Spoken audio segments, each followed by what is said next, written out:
जी आपके चरणों में कोटि कोटि प्रणाम। गुरुदेव भगवान, जब श्री जी के नाम बिना सब कुछ नश्वर है, ना तो पहले कुछ था ना बाद में रहेगा, तो फिर बच्चों के लिए कैसा मार्ग चयन करें? पढ़ाई कराएं या इनको भक्ति मार्ग पे लगा दें? नहीं, भक्त बनाते हुए भी संसार के कार्यों को कराना है, क्योंकि भगवान ने हमें रोल दिया है ना। तो जैसे हम किसी की पत्नी है, किसी की माँ है, ऐसे ये भी किसी के पति बने, किसी के बेटे बन करके जो अभी कर्तव्य कर रहे हैं वो हमारे राष्ट्र की सेवा में आवे। तो भक्त का मतलब केवल बाबा जी बन जाना नहीं है।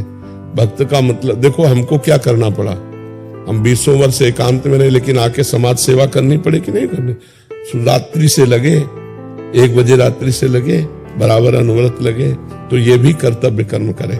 मनुष्य जन्म व्यर्थ ना जाए, नाम जप करो, भक्तिवान बनो और गृहस्थ बन करके समाज की सेवा करो। मान लो पढ़ लिख कर अच्छे पदाधिकारी बने तो भक्त पदाधिकारी है, इसलिए पाप नहीं करेगा, अधर्म नहीं करेगा, वो एक समाज को बहुत अच्छी व्यवस्था दे देगा। तो हमें चाहिए हम अपने पुत्र को भक्त बनावें और भगवान के भजन से युक्त एक संसार का व्यक्ति भी बनावें। क्यों किसी का पति बने, किसी का भाई बने, कोई राष्ट्र की सेवा करे, जिससे आना उसका सार्थक हो जाए। अर्जुन जी कह रहे मैं संन्यास लेके भजन करूंगा, भगवान कह रहे नहीं, युद्ध करो, युद्ध रूपी कर्तव्य कर्म को करो।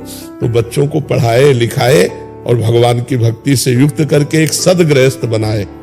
अब जिनमें वैराग्य है, जैसे अपने लोगों को था कि बाबा जी बनना है, तो फिर उपदेश किसी के नहीं माने जाते, फिर भाग पड़ा जाता है भगवान की तरफ। अब बचपन से भगवान ने प्रेरणा की, तो अब इनमें से किसी को संत बनना होगा तो तुम बनाने से थोड़ी होता है, वो तो उसकी रुचि हो जाएगी कि मैं संसार में नहीं जाऊंगा, मैं भजन में लगूंगा। तो हमारा कर्तव्य है कि हम उसे संसार और भगवान दोनों के लायक बनावें। उसकी क्या स्थिति है वो उसे बता देंगे। गुरुदेव, आज का जो माहौल है उससे डर लगता है कि जब पढ़ने के लिए बाहर भी जाते हैं तो अभी यहाँ रहते हुए भी बच्चों में आपस में इतना कंपटीशन है, छोटे छोटे बच्चों में। ये तो मतलब बहुत विचारणीय विषय हो गया है कि बच्चों के संस्कार बचा पाना बहुत कठिन है। ऐसा माहौल बनता चला जा रहा है, पर आप माँ हैं, आप ऐसे संस्कार दे रहे हैं, तो इसलिए इनको इतना परिपक्व कर दो कि कुसंग का इनके ऊपर प्रभाव न पड़े। इनको पहले से दोस्त की तरह समझाओ, तुम्हें कोई गलत आचरण के तो हमको तुरंत बताना। इनको इतना परिपक्व कर दो कि गलत कुसंग को आप तक पेश कर पाए, तो संस्कार डाले जाते हैं। अब आप अपने बच्चों के अच्छे संस्कार ऐसे डाल रहे हैं तो ये माया पर विजय प्राप्त करेंगे। नाम जप कर रहे हैं तो डरने की जरूरत नहीं, भगवान है ना। गुरुदेव, एक भाव आया था, जैसे मैं सोचता था कि आप और आपके शिष्य इतने प्यारे और सरल क्यों हैं।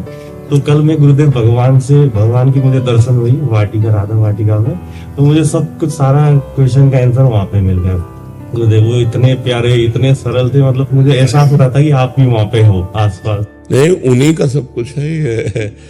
बाबा को देखो तो पिता का लक्षण समझ में आ जाएगा, और पिता को देखो तो अपने लक्षण समझ में आ जाएगा। नहीं आ जाए तो बाबा से जो परमाणु आते हैं, तो जैसे हमारे गुरुदेव भगवान, अगर गुरुदेव भगवान के गुरुदेव भगवान को देखते, जो हमारे गुरुदेव भगवान के गुरुदेव भगवान हमने देखे हैं, बच्चों जैसे वृद्ध थे, सब शास्त्रों का ज्ञान, लेकिन आपको ऐसा लगेगा कि जैसे 10-12 साल का बच्चा, एकदम निर्मल, एकदम शांत। तो महापुरुषों से ही तो सब स्वभाव परिवर्तित होता है। तो ये स्वभाव हमारे अंदर आ सकती है गुरुदेव, अगर हम रोज नाम जब बस मन वचन कर्म से गुरुदेव का हो जाने पर। गुरुदेव के सिवा हमारा कोई नहीं। तो जो गुरुदेव में है वो ऐसे आ जाएगा, जो यहाँ तन्मयता करेगा वो ऐसे चला जाएगा। आ तो रहा परंपरागत, गुरुदेव के गुरुदेव, गुरुदेव के गुरुदेव, ऐसे आता जा रहा है ना, तो वैसे ही चला जाएगा, वैसे आप में आ जाएगा।